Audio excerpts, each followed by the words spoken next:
even though we say, okay, we can't know in the scientifically observable sense, then the agnostic might say, well, there you go, then you can't know, right? So you're basically admitting that you can't know, then isn't it then the most reasonable assumption then to believe that you can't know? Well, I'll give that to them. I'll give that to them that we can't know in the scientific sense. But just because we can't prove it scientifically, does it then mean that it's the most reasonable position to believe that a theory is false? Well, not exactly.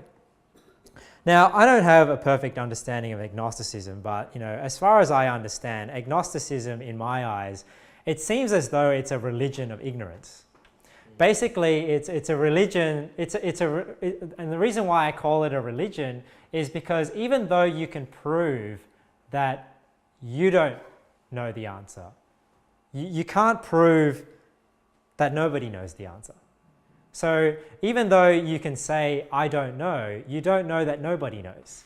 So there might be the truth out there that somebody knows, and maybe you just don't know. So taking the position that you don't know and you're fine with that position is still a position of faith, because you may be believing the wrong thing about something else that somebody does know. I don't know if I'm making sense there, but basically it's a religion of ignorance, because even though there are these multiple theories out there, what an agnostic will do is they will basically reject any theory out there, and they would rather take a position of I don't know, a position of ignorance, and reject any theory that is thrown at them. So basically it's what I understand, it's a reject everything and accept nothing. That's their position. So even though they claim to believe nothing, I believe that rejection is still a position of faith, because they cannot know that the claims of Christ are false or true. If they reject it, they have taken a position, because they've taken a position that that position is false. Because if they take the position that it's true, they would accept it. You see, so it's still a position of faith, even though they claim to believe, an agnostic will say, no, I don't have a religion, I don't have a faith, I don't believe anything. But when you think about it, it is a position of faith. It is a position of faith that they have to come to, because they don't even know that they don't know. I mean, if you don't know anything, how can you even know that the right position is to not know anything? So it starts to sort of mess with your brain a bit, trying to reason this out. And let me give you an example, though, of why, even though you can say, well, just because we can't know scientifically, does it mean then that the most reasonable position to take is that we don't know? So let me give you an example. Let's say you have a painting, right? And you have a painting of the Mona Lisa.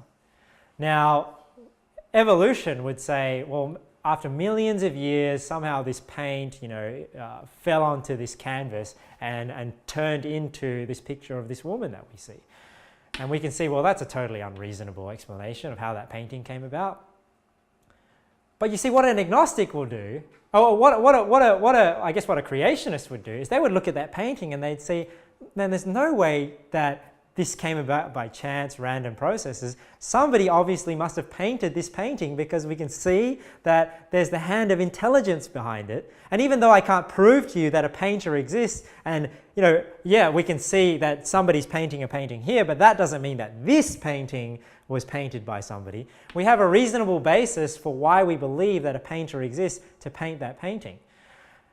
Now, what an agnostic would do in that situation is that they would look at the painting and they'd say, well, maybe there's a painter, maybe there isn't a painter, I don't know. We don't know whether there's a painter or not. Now, to me, that is an unreasonable conclusion, because if I can see the hand of intelligence in it, I can see design, I can see that it can't happen by chance, somebody must have painted that painting. So to me, the more reasonable conclusion is that there is a painter, even though I can't prove to you that the painter exists, that I ultimately cannot scientifically observe this painter. It's still more reasonable for me to believe that there is a painter.